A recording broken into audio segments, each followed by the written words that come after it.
World cup 1992 वो सुनहरी दास्तान जो हमेशा जिंदा रहेगी। आज से 34 साल पहले एक ऐसी कहानी लिखी गई जो सिर्फ क्रिकेट नहीं बल्कि ईमान, हौसले और यकीन की मिसाल बन गई। ये कहानी है पाकिस्तान की, ये कहानी है एक ख्वाब की, और ये कहानी है उस कप्तान की जिसने नामुमकिन को मुमकिन बना दिया, इमरान खान।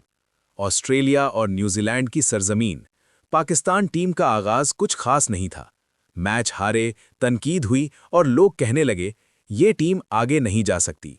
लेकिन एक शख्स था जो हार मानने को तैयार नहीं था। इमरान खान ने कहा, we will fight till the last ball. और फिर आया वो मशहूर कॉर्नर टाइगर्स वाला जज्बा। पाकिस्तान ने हिम्मत नहीं हारी।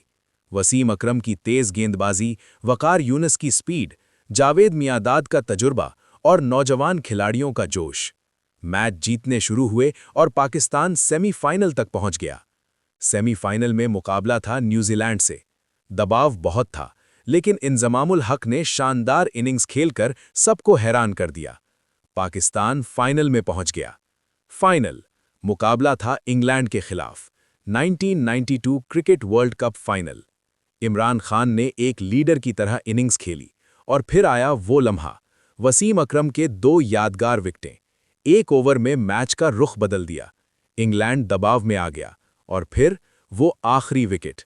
पाकिस्तान वर्ल्ड चैंपियन बन गया। हर तरफ खुशी, हर आंख में आंसू, हर दिल में फख्र। ये सिर्फ एक जीत नहीं थी, ये एक कौम की उम्मीद थी। आज भी जब हम इस दिन को याद करते हैं, दिल भर आता है।